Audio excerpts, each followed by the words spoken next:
আল্লাহর রহমতে দেখতে দেখতে আমরা কিন্তু রমজানের একদম শেষ দশকে চলে আসছি। সেদিনই রোজাগুলো শুরু হলো, আর রোজাগুলো শুরু হতে হতেই রোজাগুলো শেষও হয়ে যাচ্ছে। আল্লাহ তাআলা আমাদের এতগুলো রোজা রাখার তৌফিক দিয়েছে, বাকি রোজাগুলো রাখার তৌফিক দেখ সেই কামনাই করছি। হ্যালো এভরিওয়ান, আসসালামু আলাইকুম, welcome to Nahar daily blog. আশা করি আপনারা সবাই ভালো আছেন। মহান আল্লাহ তাআলার অশেষ রহমতে আমিও ভালো আছি। এখানে আমি হচ্ছে গুড়ের শরবত বানানোর জন্য গুড়গুলোকে আমি এরকম একটা পলির মধ্যে নিয়ে এরকম করে হচ্ছে ক্রাশ গুঁড়ো করে নিয়েছি। এতে করে হচ্ছে আমার শরবত বানাতে গেলে ইজি হয়। আর এই গুড়গুলো বগুড়া থেকে আনিয়েছিলাম। এই গুড় দিয়ে হচ্ছে শরবত বানিয়ে ইফতারে খেতে কিন্তু অনেক মজার হয়।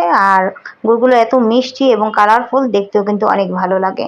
এরকম চাকা চাকাই পাওয়া যায়। তো আমি এরকমভাবে হচ্ছে ৩টা-৪টা গুড় কয়েকদিন পর পরই এভাবে আমি হচ্ছে গুড়গুলোকে আমি একটা বক্সের মধ্যে নিয়ে নিই। এরপর হচ্ছে আমার অনুযায়ী আমি যখন শরবত বানাই তখন দিয়ে দিই। চিনির শরবত অ্যাভয়েড করাই ভালো, কেননা চিনি উল্টা হচ্ছে শরীরকে আপনার ডিহাইড্রেশন করে দেয় এবং আপনার শরীরকে একদম হচ্ছে বলে না শুষ্ক বানিয়ে দেয়। এজন্য বলবো আপনারা যদি শরবত খান আপনারা হচ্ছে গুড়ের শরবত খাবেন। আমি প্রায় হচ্ছে 10 কেজি গুড় আনিয়েছিলাম, মনে হচ্ছে আর একটা গুঁড়ো আছে, আমার গুড়টা প্রায় শেষ হয়ে গেছে। যেহেতু আমাদের বাসায় অনেক শরবতের প্রয়োজন হয়, এজন্য অনেকগুলোই লাগে। আপনারাও চাইলে এরকম শরবত দিয়ে শরবতগুলো হচ্ছে আপনারা গুড় দিয়ে তৈরি করতে পারেন। আর সাথে আমরা তো বিভিন্ন ধরনের শরবত খেয়েই থাকি। এখানে আমি একসাথে করে কি 3 কেজি 4 কেজি ছোলা একসাথে হচ্ছে আমি সিদ্ধ করে নিই, আলুও সিদ্ধ করে নিই। এরপর এগুলোকে ছোট ছোট প্যাকেট করে আমি রেখে দিই, যাতে এই যে এখানে কিন্তু অনেকগুলো ছোলা আছে, আমার এখানে প্রায় হচ্ছে 4-5 দিন যাবে। যেহেতু আমাদের বাসায় আমাদের সদস্য সংখ্যা অনেক, আপনাদের এত লাগবে না।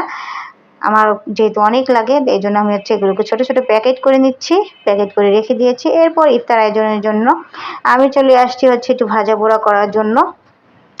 যতই আপনি যত কিছুই খান, তারপরেও ওই যে ভাজা পোড়া বলে না ইফতারে, রোজার মাসে যে এই ভাজা পোড়া আল্লাহর কি রহমত, এটা খাওয়ার পর কিন্তু অন্য সময় কিন্তু এই ভাজা পোড়া খেতে আর ভালো লাগে না।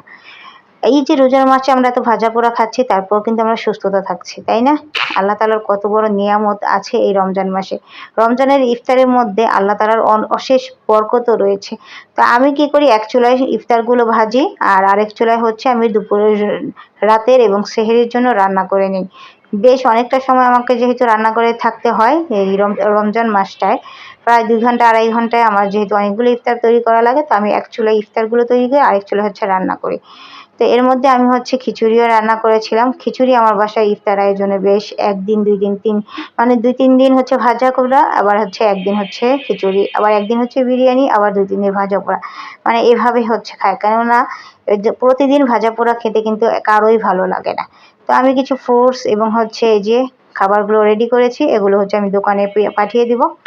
আমার দোকানে হচ্ছে সবাই একসাথে ইফতার করে। আল্লাহর কত বড় নিয়ামত যে আল্লাহ তাআলা আমাকে মানে হচ্ছে এত বড় একটা নিয়ামত দিয়েছে সবাইকে নিয়ে ইফতার করা। সবাই ভালো থাকবেন, সুস্থ থাকবেন। আল্লাহ হাফেজ।